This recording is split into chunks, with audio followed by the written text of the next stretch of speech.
Ni kwamba Rais William Ruto amehakikisha kuwa atatekeleza miradi ya maendeleo katika maeneo yote nchini bila ya ubaguzi wowote, hata ingawa wapinzani wanampinga kwa kuleta usawa katika maeneo yaliyoachwa nyuma kimaendeleo. Akisema ameweka mikakati ya kuboresha taifa la Kenya na wanaopinga maendeleo wanayotekeleza na serikali ya Kenya Kwanza walikuwa katika uongozi miaka iliyopita na hakuna walichowafanyia Wakenya. Alizungumza haya alipokutana na viongozi wa mashinani kutoka kaunti ya Marsabit katika ikulu ya Nairobi. Marsabit hoye! Katika ikulu ya Nairobi, Rais William Ruto amekutana na viongozi wa mashinani kutoka kaunti ya Marsabit akihakikisha kuwa atatekeleza miradi ya maendeleo katika kila sehemu ya taifa hili bila kubagua baadhi ya maeneo, akisema wapinzani wanampinga kwa sababu ameweka usawa katika taifa la Kenya. Mimi nataka niwahakikishie, mbele na nyuma, kulia na kushoto, juu na chini, mambo ya ubaguzi haitawezekana tena katika taifa letu la Kenya. We are going to move together as one people, as one nation.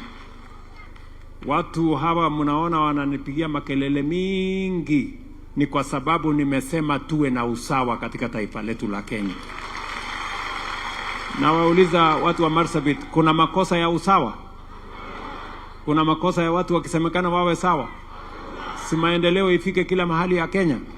Amebaini kuwa ameweka mikakati ya kuboresha taifa la Kenya, akisema tayari mradi alioanzisha wa jengo jipya la Bomas of Kenya limekamilika na wanaopinga maendeleo yanayotekelezwa na serikali ya Kenya Kwanza walikuwa katika uongozi miaka iliyopita na hakuna walichowafanyia Wakenya.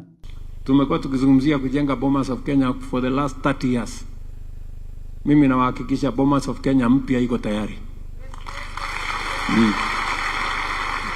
Na itasonga hii Kenya.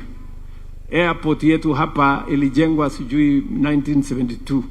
Tulijaribu kujenga ingine, wakalete kelele nini.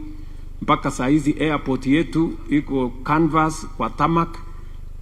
Tuko na aibu nyingi, lakini nataka niwahakikishie mwezi huu wa 7 tunaanza kujenga airport mpya. Rais Ruto akisema kupitia mikakati aliyoweka, uchumi wa taifa la Kenya umeimarika na kuiweka Kenya miongoni mwa mataifa 6 barani Afrika yaliyo na uchumi bora, akisema alipoingia mamlakani taifa la Kenya lilikuwa katika orodha ya mataifa yaliyoshindwa kulipa deni lake.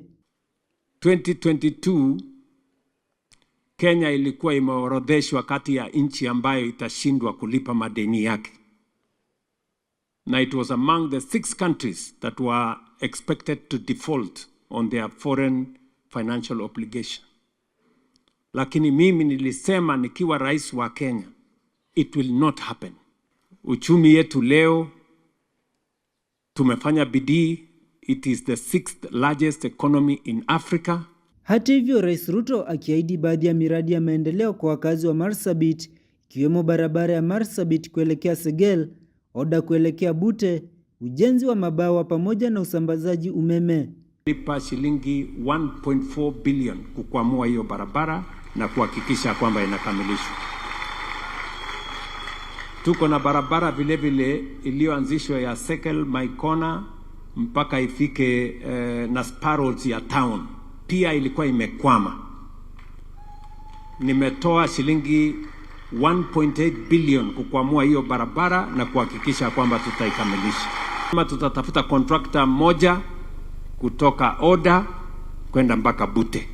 Isaac Musyoka, Undugu TV.